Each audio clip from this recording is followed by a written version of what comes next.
Salve, salve, gurizada. Como é que vocês estão?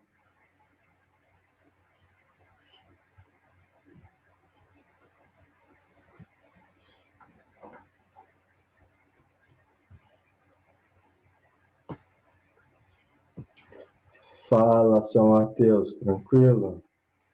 Como é que tá essa força aí?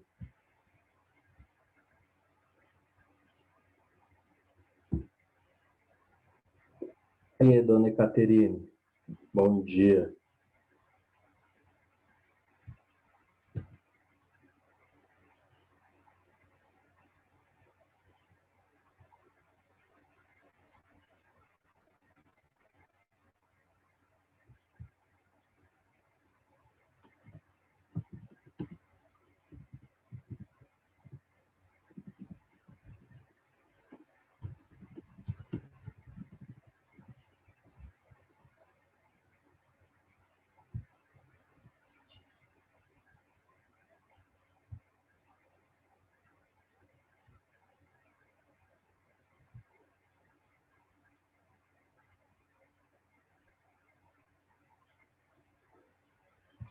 Bom dia, dona Isabela, bom dia.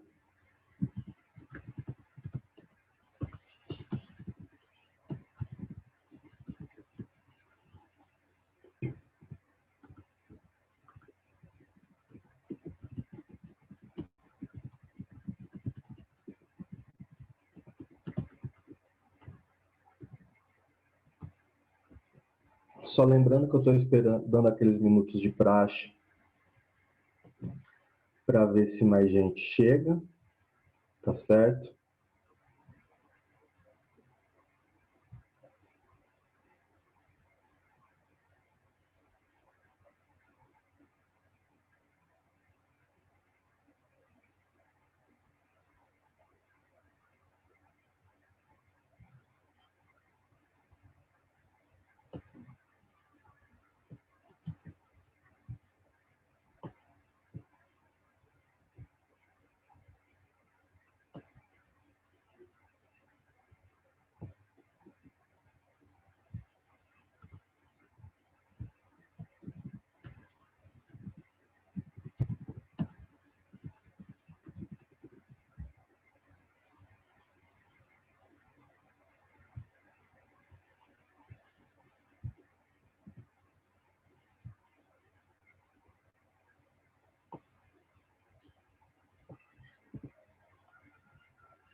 Dona Larissa entrando, Dona Luara entrando.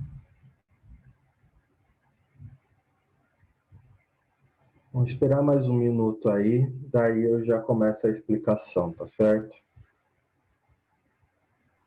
Bom dia. Bom dia, Dona Luara. Tudo bom com a senhorita? Sim.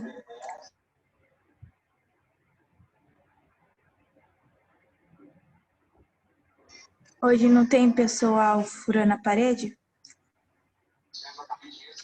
Hoje deve estar chovendo, né? Se os caras colocarem alguma coisa na tomada, dá um pipoco. Então os caras não...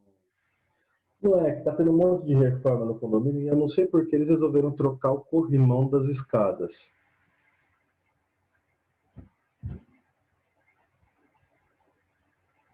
Aqueles assim, devia colocar um que é totalmente pontiagudo, pra quando vem alguém querer brincar nas escadas aí, se estragar, mano. Nossa, pesado isso. Não pode, isso não pode. Mas aí fica essa barulheira ainda. Ontem tava osso da aula. Hoje tá tranquilo até. E eu preciso ver se é o meu fone ou se é o meu computador que está com problema, porque toda vez eu tento usar o áudio do foninho e acaba não dando certo. E nessa altura do campeonato também não vou comprar um fone para ficar dando aula, né? Se fosse uma coisa permanente para o resto da vida, mas uma coisa apenas para esse momento. Pois bem, meus queridos. Esqueci de fazer a chamada. Vai sobrar tempo, eu faço a chamada no final. Pois bem, então, meus queridos e minhas queridas, hoje nós vamos encerrar o bimestre, né? Vamos encerrar o conteúdo bimestral. Nós vamos falar aí, então, sobre a questão econômica, sobre os planos econômicos feitos durante o regime militar, então, sobre o governo militar. Então, lembrando, aqui, então, a gente vai pegar do governo Castelo Branco até o governo Médici. Veja bem, galera, que nesse ponto da apostila nós estamos encerrando no governo Médici. Nós não encerramos o governo militar. Ainda tem Geisel e Figueiredo para falar um pouco do governo desses dois. Tá? Só que o que vai acontecer? Já adiantando um pouquinho. Esses dois marcam o fim do governo militar. Tá? Então, basicamente, o que a gente viu agora? A gente viu a gente está vendo a ascensão e o auge do governo. Vai terminar a aula de hoje a gente falando sobre as consequências danosas daquilo que vai ser chamado milagre econômico. Beleza? Bom, dito isso, o que nós veremos no próximo bimestre? Como já é de praxe, a nossa apostila ela é dividida em primeira metade História Geral, segunda metade História do Brasil. Então, nós vamos começar vendo o quarto bimestre, analisando sobre a independência da Índia, a independência de alguns países africanos, entender essa mudança, né, que vai acontecer, essa mudança geopolítica que vai acontecer no mundo, bem como o fim da União Soviética, o fim da Guerra Fria, beleza? Porque também, diga-se de passagem, nós não vimos ainda nesse bimestre o fim da Guerra Fria. Nós vimos o que era a Guerra Fria e, basicamente, nós trabalhamos a consequência da Guerra Fria em alguns países, como China, como Cuba. Vimos também a consequência da Guerra Fria aqui no Brasil, tá certo? Tudo isso para falar uma coisa, é reflexo, né, também o final da Guerra Fria com o final da ditadura militar, ou regime militar, bem como vocês queiram assumir aí. Por quê? Quer dizer, então, só porque acabou a Guerra Fria, acabou o regime militar? Não é isso que eu estou falando. Mas, na medida em que o discurso, as animosidades polarizadas entre capitalistas e socialistas vai se enfraquecendo, e na medida que o governo militar aqui no Brasil vai perdendo a mão na economia e perdendo a mão também na repressão contra a oposição, aqui no Brasil nós veremos que vai aumentar, né, a insatisfação com os militares, beleza? Então, é uma consequência lógica. Necessária? Aí eu deixo a critério de vocês, beleza?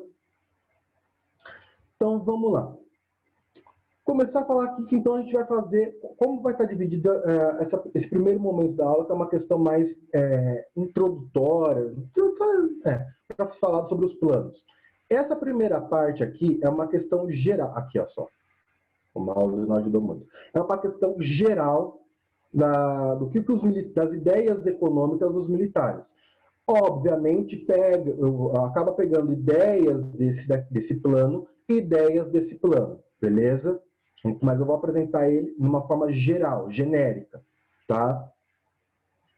Aí, depois, no segundo momento ainda nessa aula, a gente vai pegar e analisar, vai comparar esses planos, tá? Então, o plano econômico no governo de Castelo Branco e depois do Costa e Silva e Médici. Aqui, gente, é sempre importante você lembrar, Costa e Silva dá o pontapé inicial, mas quem colhe os frutos acaba sendo Médici, beleza? Isso é uma coisa importante para vocês observarem. Então, e depois, no último slide da aula, a gente vai falar um pouquinho sobre o que foi essa coisa chamada milagre econômico, ok? Pois bem, então, dito isso, vamos começar a explicação. Quando é mesmo que os militares assumem o governo no Brasil? Depois do golpe de Estado? Depois do golpe de Estado. E quando é feito esse golpe de Estado? 1964. 1964, tá? Para a gente arredondar aqui para ficar mais fácil, vamos dizer que os militares eles começam a governar o Brasil a partir da segunda metade da década de 60, beleza? Gente, eu estou arredondando aqui, embora em história arredondamento não dá certo, né? Porque imagina, você arredondar em coisa de um ano, muita coisa pode acontecer. Mas só para a gente ter uma noção básica, beleza, gente? Para não ficar toda hora falando 64, mas devem sempre ter um mala para falar assim, não, mas 64 ainda não era meado, por aí vai. Só para ficar mais fácil a explicação. Pois bem, quando os militares eles assumem o governo, tá? Na metade da década de 60, quais são os argumentos que eles utilizam para fazer o golpe? Lembrando que o golpe foi civil e militar, tá? Só para a gente deixar as claras isso.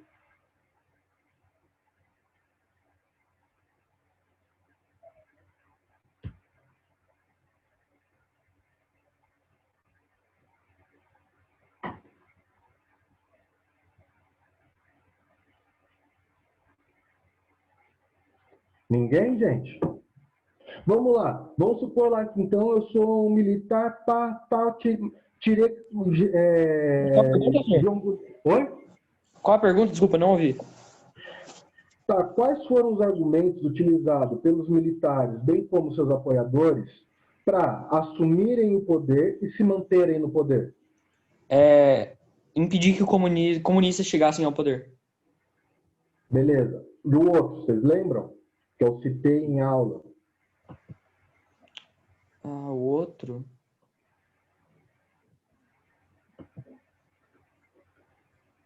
Sei não, senhor. A economia, tá? Então, veja só, galera. Nós temos dois pilares para a sustentação dos militares, para que os militares alcançassem o poder e se sustentassem, tá? Então, é basicamente na quebra desses dois pilares que vai ter o fim do governo. E mais para frente eu vou tentar retomar esse raciocínio e explicar o porquê que eu tenho essa linha de raciocínio. Pois bem, então, vamos lá. No primeiro pilar é o discurso anticomunista. Nós precisamos frear a ameaça iminente de um golpe comunista. Vamos fazer um golpe, então, da direita, liderado pelos militares, mas apoiados pela sociedade civil. Isso é sempre uma coisa que precisam. Quem ainda não anotou, anota, tá? Grifa. Deixa isso bem claro, que os militares lá em 64 tiveram apoio da sociedade civil, de uma parte da sociedade civil. Ponto. O outro era o seguinte, beleza, fez lá o golpe, tal, mas por que vocês não vão agora liberar para um outro civil? Né? Não, calma aí, primeiro a gente precisa arrumar a casa, a ameaça comunista não foi totalmente resolvida. E tem um outro porém, os outros governantes, e aqui eu estou falando Jânio Quadros e João Goulart, deixaram isso daqui parecendo a casa da casa da mãe Joana. Né? Eu ia falar uma outra coisa, mas eu não posso falar aqui por decoro. Então aqui está, a economia está em frangalhos e tudo muito mais. Não adianta, se a gente devolver para os civis, como é que vocês vão lidar com a situação? Não, então a gente vai resolver a economia. Quando a gente resolver a economia, a gente começa a pensar sobre aí a questão da retomada do governo aos civis, tá? Gente, é óbvio que eu estou teatralizando isso, mas só para vocês entenderem como é que estavam os dois pilares entre o discurso anticomunista e o discurso do resgate da economia. Porque uma coisa é fato, na década de 60, a economia brasileira estava em frangalhos, basicamente em queda livre. E para quem gosta de economia, gente, ou da área econômica no geral, eu penso assim, só fazendo parênteses do parênteses, eu penso na seguinte questão, seria ideal que todas as pessoas mesmo, se interessassem por política e economia. Assim, tipo, não querer ser político, não querer ser econômico, mas então, Os pilares de qualquer sociedade é a política e a economia, fora depois a família, a religião, entre outras questões. Por que eu falo isso, galera? Sem política e economia, ó, estão lado a lado, tá? Eu poderia até mesmo falar, que eu esqueci o termo, daqueles irmãos gêmeos que nascem grudados, não é siameses, né? Ou é? Não, mas vocês Sim, entenderam. mesmo, senhor. Siameses, né? Então não estava errado. Por quê? Perceba que toda vez que tem uma... Vamos analisar o Brasil, eu não vou fazer pontuar destaques em governos específicos, mas só analisar. Todo o momento que o Brasil foi afetado por uma crise econômica, a situação política no nosso país estava caótica. Analisem, fato básico. As grandes potências mundiais não se abalam tanto, mas tem essa questão. Veja lá nos Estados Unidos, como hoje também, esse ano, é a eleição presidencial nos Estados Unidos, mas eles não se afetam, a economia deles não se afeta tanto. Mas veja só, quando nós tivemos nos Estados Unidos os ataques terroristas, né, que gerou até mesmo um certo caos político nos Estados Unidos. Economia, ó. Tá certo? Então, política e economia, e em especial nos países que a gente chama de países de um capitalismo, que entraram no capitalismo de modo tardio, né, é muito isso, economia e política andando lado a lado, tá certo, gente? Né? Isso também só para reforçar aqui, para fechar aqui. Quando a gente fala sobre capitalismo tardio, perceba só. Primeiro, a gente tem a questão da industrialização do Brasil, que demora, aquilo que eu já falei, não vou ficar destacando muito, e percebo que só lá no meados da década de 60, nós temos que os presidentes vão começar a falar assim, não, realmente nós temos que inserir o Brasil dentro da ordem do capitalismo mundial. Só lá em 64, enquanto a gente pegar os países europeus, as grandes potências europeias, bem como os Estados Unidos, que já estão nessa questão do capitalismo mundial há anos, há séculos até, né? Há séculos. Tá certo, gente? Então, só esse destaque. Bom, então, no que se pauta a visão econômica dos militares? É uma visão conciliadora, tá certo? Entre nacionalismo econômico, tá? Então, eles vão buscar conciliar uma visão nacionalista juntamente com a integração do capitalismo ao capitalismo mundial.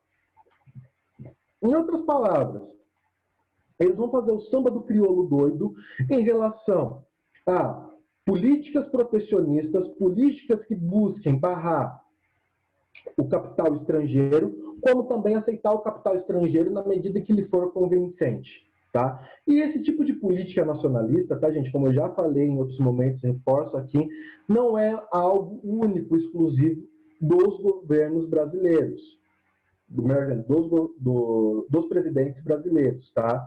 É uma coisa que vai acontecer na política mundial nesse período, de uma forma geral. Ok?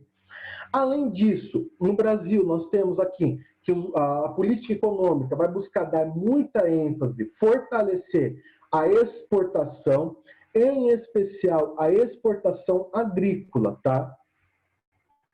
E aí, tem gente que critica essa estratégia econômica do Brasil, né? Porque, assim, o Brasil, galera, se a gente pegar, na verdade, essa estratégia econômica do Brasil já vem desde que o Brasil era colônia, desde que Professor, Oi. Então, a internet do Matheus tá meio ruim. O Marques, ele falou para você aceitar ele. Beleza. Que aqui não estava aparecendo para mim. Beleza, já aceitei. Obrigado, viu, Laura? Nada.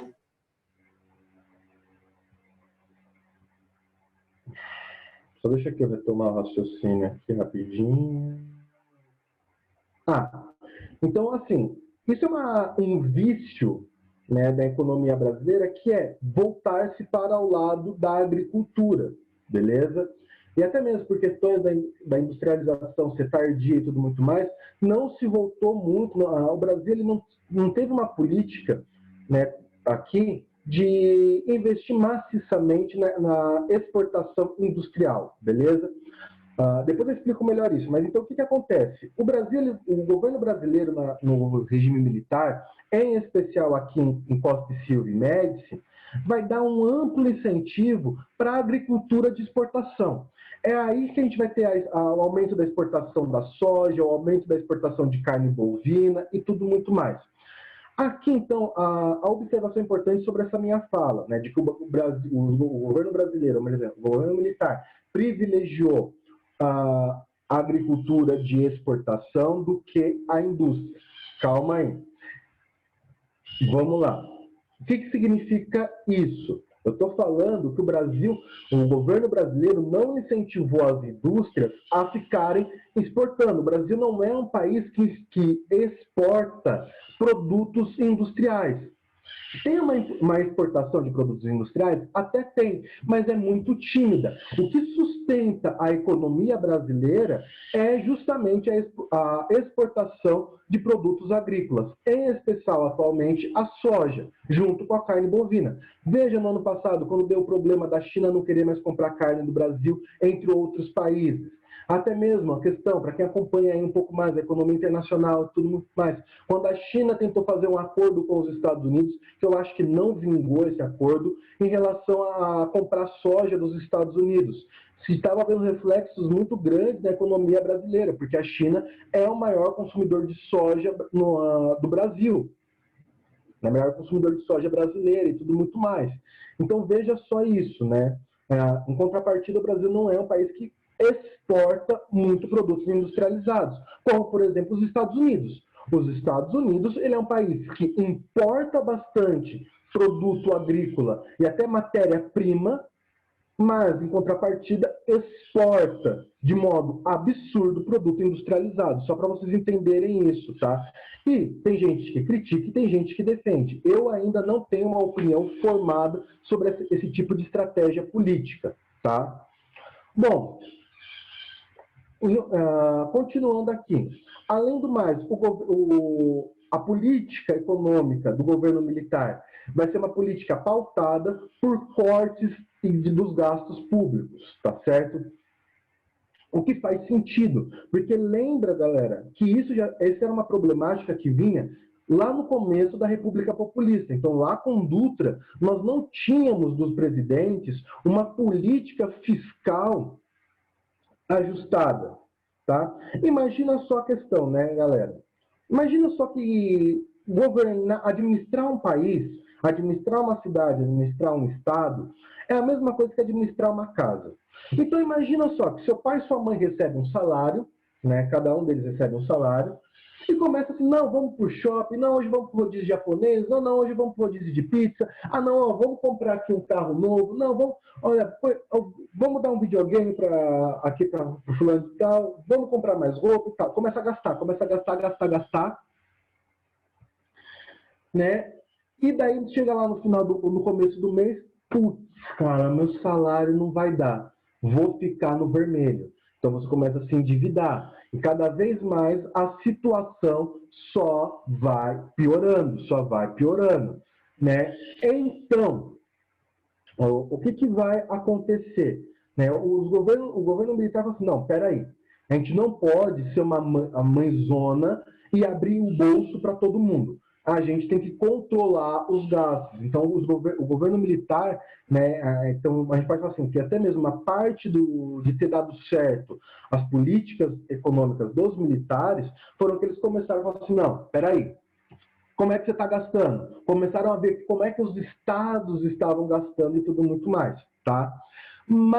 Começaram a diminuir salário, falaram assim, não, certo tipo de funcionário público não compensa eu ter. Então, por exemplo, para que eu vou gastar dinheiro? E lembrando, gente, aqui que você não tinha ainda aqui nesse período a questão de terceirização de serviço, tá? Quando a gente fala sobre terceirização de serviço, isso é uma coisa muito atual, tá? Dentro do que a gente analisa na história. Então o governo fala assim, não, para que eu vou gastar dinheiro, pagar, por exemplo, só estou dando um exemplo, tá? Não estou falando que é R$1.000 para uma pessoa só fazer café no fórum, tá? Sendo que eu posso pagar R$1.000 para a pessoa fazer o café e limpar. Um funcionário só fazer tudo isso. Não, então eu vou começar a enxugar os gastos. Isso a gente fala que é uma política de arroxo, tá? E outra coisa que é importante também a gente ressaltar, galera. Isso é um consenso, não sou eu que falo, isso é um consenso para todos os economistas, que é, em economia não existe solução mágica, tá? Então, aquela brincadeira que as pessoas falam, não, o problema da economia do Brasil é só o governo emitir dinheiro, dar R$ 1 milhão para todo mundo e resolve o problema. Na verdade, não vai resolver o problema, vai ser pior. Porque quando você tem uma emissão muito grande de moeda, você desvaloriza a sua moeda. Desvalorizando a moeda faz com que o valor do produto fique caro. Então, você ter R$ 1 milhão, se todo mundo tivesse R$ 1 milhão, ia ser a mesma coisa que todo mundo ter R$ 100. Tá? Então, da mesma forma que todo mundo vai ter muito dinheiro, você vai ter uma inflação gigantesca. Beleza? Então, não tem remédio amargo. Então, sempre alguém vai pagar o pato. O problema é quem vai pagar o pato, e ali vocês fazem a análise que melhor couber para vocês. Ok? Então, vamos dar sequência. Até aqui, galera, vocês estão conseguindo entender? Tem alguma dúvida, algum comentário?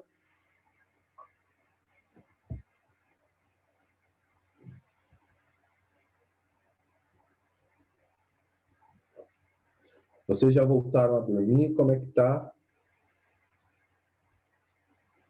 Não, tô tranquilo. Beleza, então. Beleza. Então, continuando. Na medida, então, que o governo, ele está com a mão fechada para certas coisas, ele vai ser mão aberta para outras que não vai fazer sentido. Como, por exemplo, ele vai investir. E sempre, gente, tem em mente, quando eu falo investir, a palavra investir implica em gasto. Beleza? Então, aqui,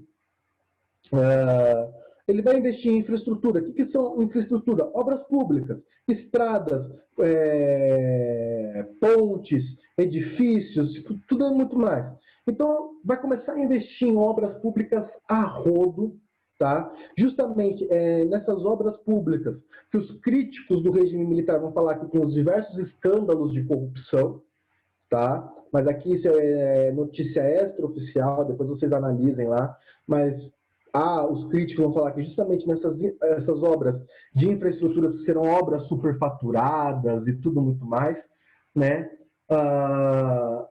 Vão investir em empresas públicas, né? Às vezes até mesmo empresas desnecessárias, tá certo? É óbvio que a visão nacionalista vai ter aquela questão de certas empresas para manterem o monopólio sobre a atuação de certas coisas, como, por exemplo, a distribuição de água, de luz, energia, água, luz, entre outras questões. Energia e luz é a mesma coisa aqui nesse contexto, tá certo? E aí nós vamos para o governo de Castelo Branco, o governo de Costa e Silva. Então, a medida adotada por Castelo Branco foi o Plano de Ação Econômica do governo. E a medida adotada por Costa e Silva e Médici é o Plano Nacional de Desenvolvimento.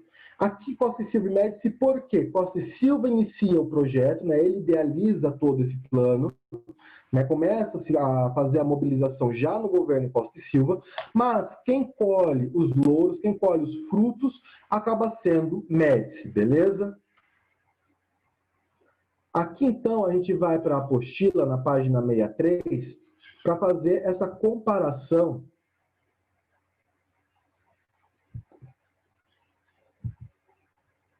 Calma aí.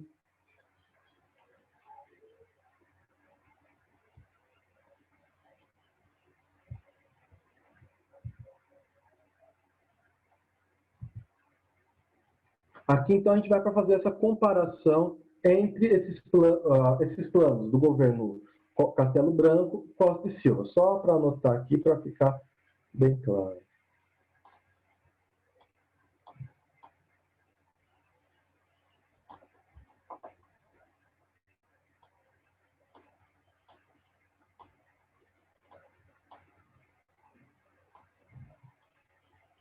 Aqui, só para vocês entenderem, então, que é Castelo Branco, Costa e Silva, que a pessoa deixou...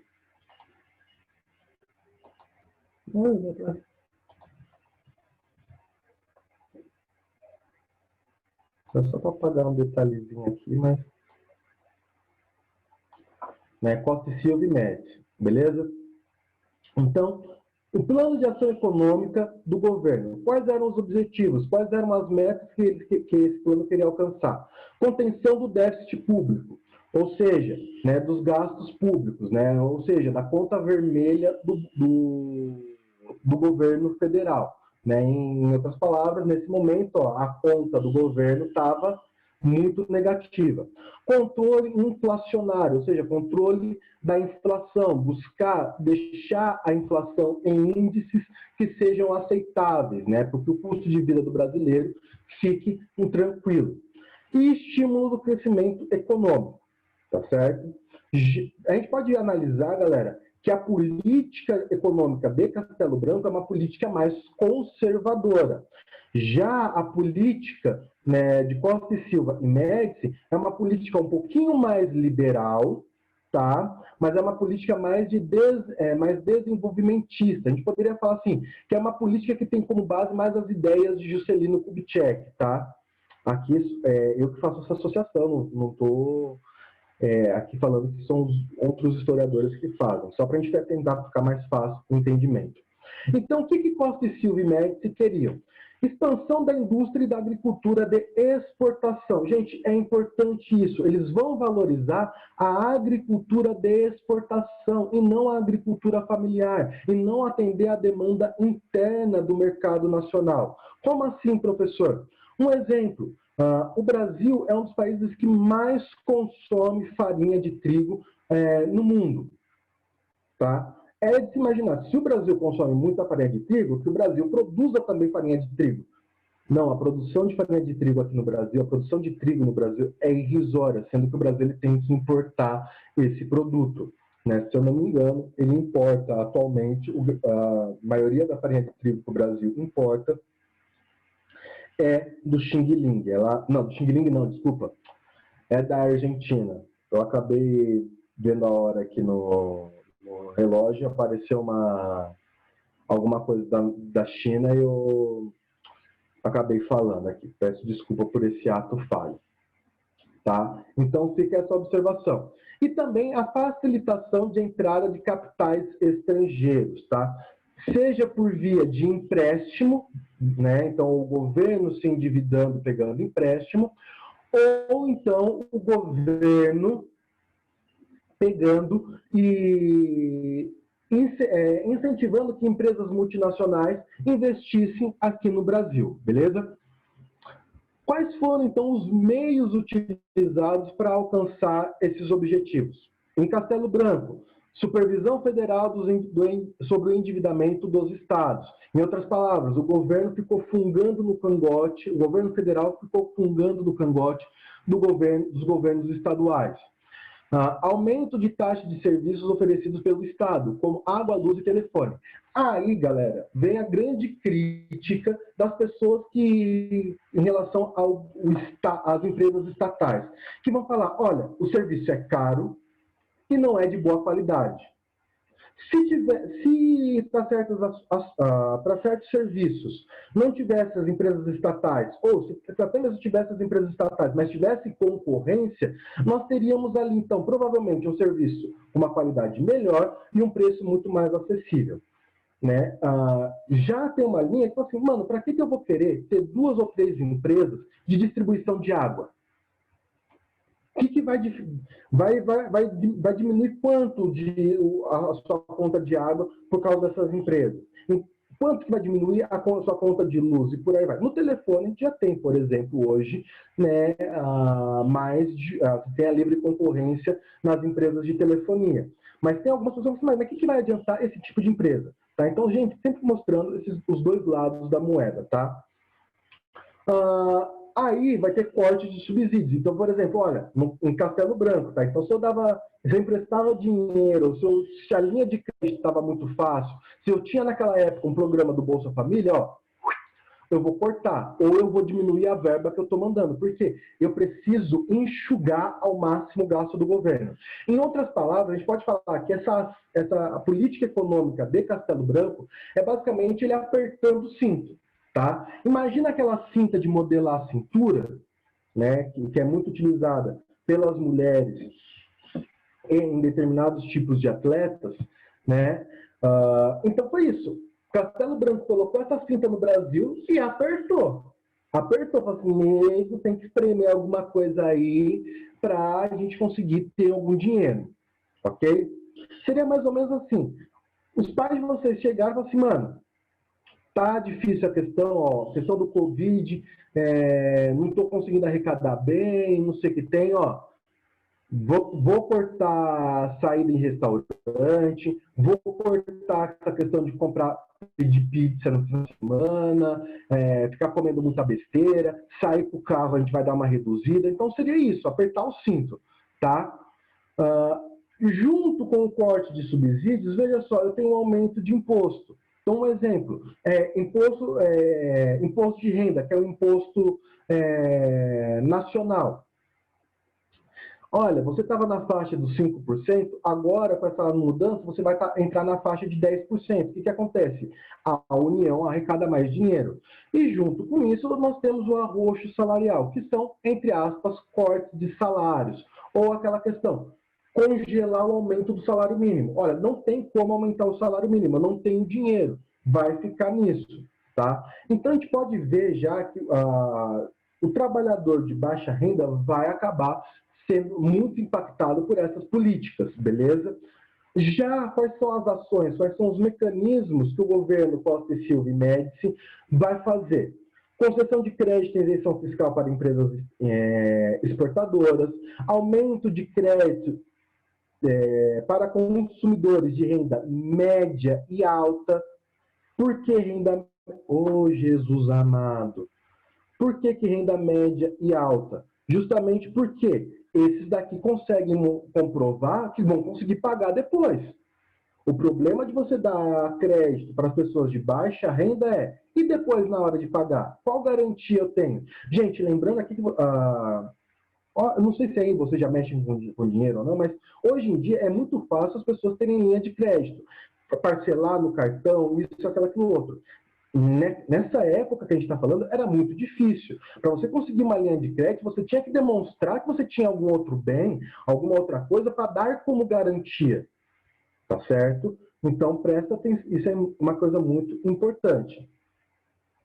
Então, nós vamos ter o aumento no investimento da infraestrutura também.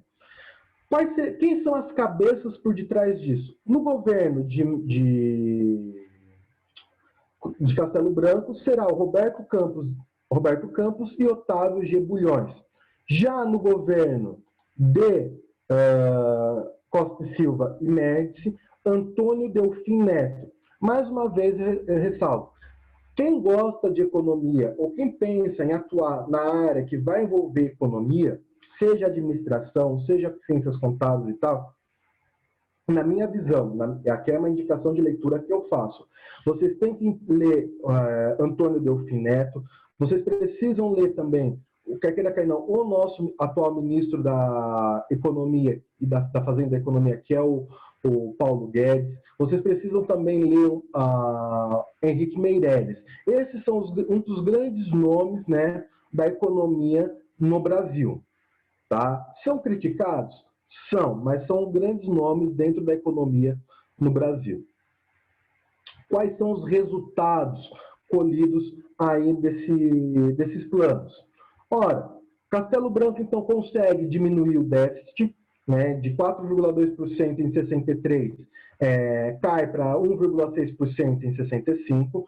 Nós temos um crescimento em 66 tímido do PIB brasileiro, que vem junto com um crescimento da inflação, né? Então, acaba sendo aqui né, uma faca de dois gumes. Por que a inflação aumenta, gente? Porque justamente a inflação é o custo de vida do brasileiro. Se eu aumentei imposto e diminuir o salário da galera, a inflação, consequentemente, vai acabar sendo impactada para mais, beleza? Porque o custo de vida fica mais caro.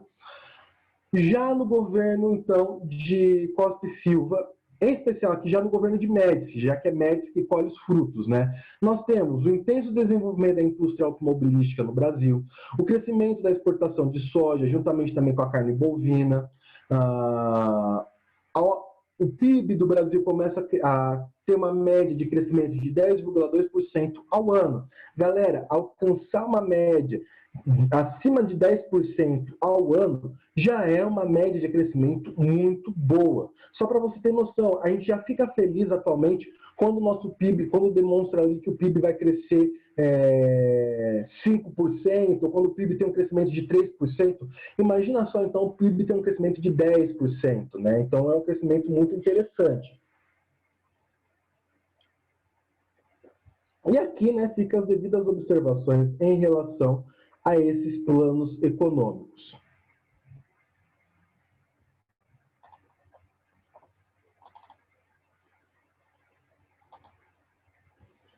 Então, vamos lá, para encerrar a nossa aula. É necessário, então, a gente falar sobre o milagre econômico. Aqui, então, a página 64, página 65. O que é o chamado milagre econômico? Olha, tudo isso, todos os planos que foram feitos, uma hora tem que dar resultado, né? Então, o período de 1969 e 1973, na qual nós temos um crescimento econômico do Brasil, nós temos uma estabilidade econômica, vai ser chamado milagre econômico. Tá certo? Porque imagina só, um país que estava com déficit super alto, um país que estava com uma economia basicamente conturbada. Né? Eu não vou falar uma economia arrasada, porque o Brasil não estava falido nesse momento, mas estava uma situação tensa economicamente.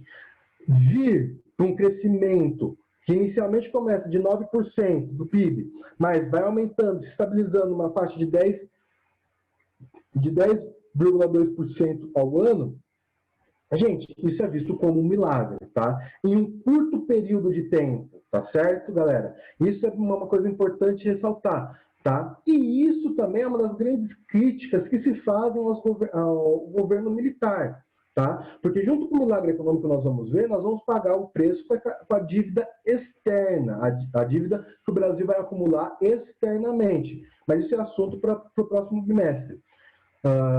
Mas o que eu estava falando aqui na questão da dívida externa, do milagre econômico? Vamos lá, deixa eu... Que rápida... Só em alguma coisa que eu pensei em outra coisa aqui, me fugiu o raciocínio.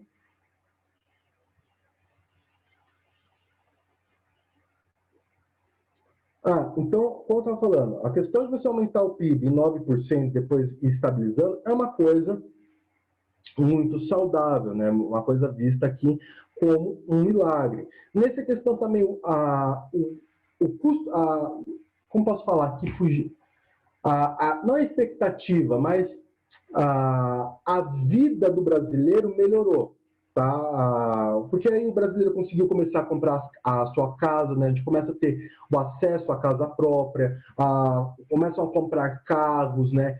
Tem um investimento em eletrodoméstico. Então, o estilo de vida do brasileiro também melhora, né? Mas só que, assim, não é um estilo para todos. Quem se beneficiou do milagre econômico, isso é um consenso entre os historiadores, foi a classe média para cima, porque tiveram um crédito facilitado e tudo muito mais.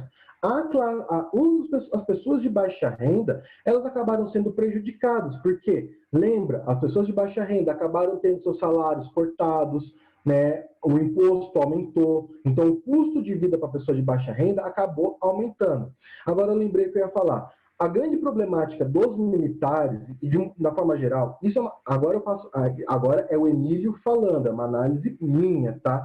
E dos políticos brasileiros, no modo geral, é que eu não penso a longo prazo. Eu não penso assim, olha, acabando o meu governo, eu vou deixar mais ou menos assim, aí o próximo governo vem e dá sequência. Não, eu penso atualmente nos meus 4 anos de mandato. Terminou meus 4 anos de mandato, vou pensar mais 4 anos. Eu faço ação econômicas pensando nisso. E, gente, a economia, ela tem que ser pensada, quando a gente fala na macroeconomia, ela tem que ser pensada a longo prazo. Não dá para pensar, óbvio, eu consigo ter medidas a curto e médio prazo? Consigo. Mas veja só, os governantes militares, os presidentes militares, pensando em médio e curto prazo, lá a longo prazo, a dívida veio alta, tá? E como eu falei, essa questão de pensar a curto prazo, médio e curto prazo, não é uma coisa exclusiva dos militares.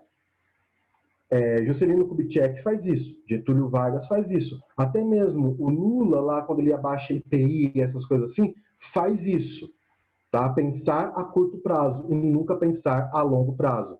Por exemplo, aqui eu não estou defendendo nem criticando, mas quando você fala sobre a reforma da Previdência, que foi defendida pelo nosso atual ministro da Economia, o que ele pensou? Galera, um discurso dele, tá?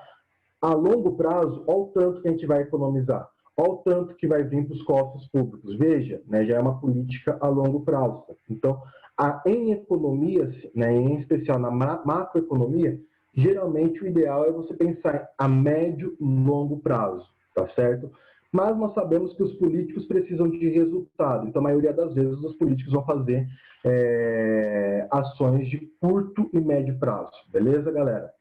Bom, dentro disso, dentro da questão econômica brasileira, o Brasil também ficou dependente tanto da exportação quanto importação do petróleo. Em outras palavras, ele acabou ficando dependente do mercado internacional do petróleo, né? Que foi afetado com algo que nós veremos também mais lá no quarto bimestre, chamado a Guerra do Yom Kippur, que foi uma guerra entre Israel e os países árabes, produtores de petróleo.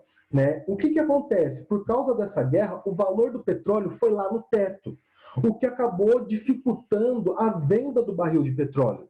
Né? E até mesmo, o que acontece? O Brasil vendia pouco, mas comprava muito.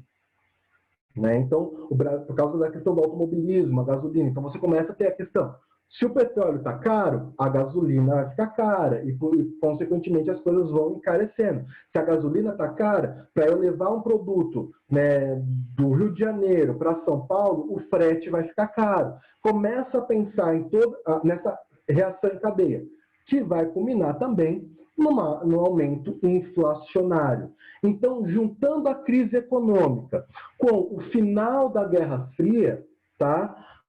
O discurso da manutenção dos militares no poder começa a ficar enfraquecido. E é o que nós veremos no próximo bimestre, que vai levar, então, o fim do milagre econômico e o uso excessivo da repressão dos militares vai levar, lá nos anos 80, ao fim do governo militar, ou ao fim do regime militar. Beleza?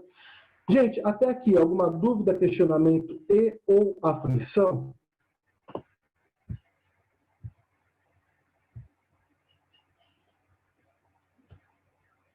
Não? Está dominado? Está tudo dominado aí em relação à matéria?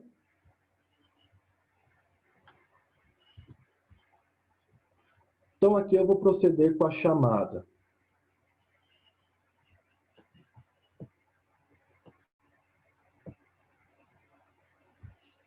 Amanda? Aqui.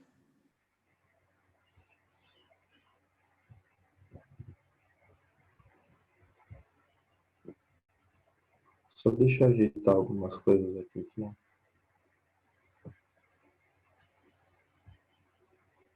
Andrés? Arthur? Bianca? Bruno?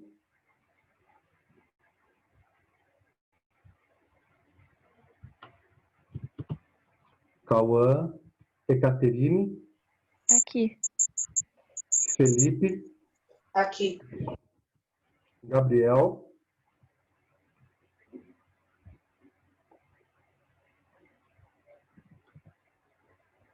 Isabela?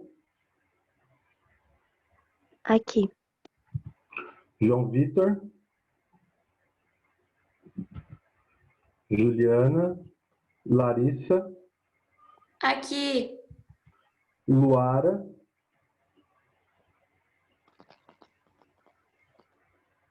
Luara? Presente, presente.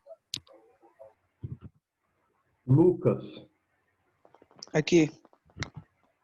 Matheus Lopes? Matheus Marques? Foi o Marques, né, Laura, que você falou que estava com problema de sinal, né? Eu vi que ele tinha entrado no começo, vou colocar a presença para ele, que foi aí. O Souza tá aí? Não. Mirela. Aqui. Murilo, não. Natália. Não. Vicenzo. Aqui, sir. Vitor, também não. Vinícius. Aqui. Júlia. Não. Então, galera, agradeço aí a presença de todos, tá? Desejo aí um bom final de semana para vocês. Quando nós não nos veremos, desejo também aí um bom dia das crianças para vocês, embora aí vocês já não sejam mais crianças, mas, como já diria a música do Chaves, se você é jovem ainda, jovem ainda, jovem ainda, amanhã velho será, velho será, velho será, a menos que no coração sustente a juventude que nunca morrerá, tá? Então, desejo aí para vocês um bom dia das crianças aí, mesmo nesse cenário caótico que nós estamos no mundo, tá certo? Abração, gente. Tchau, tchau. Tchau, professor. Obrigada. Tchau, Sor. Valeu. Tchau, tchau.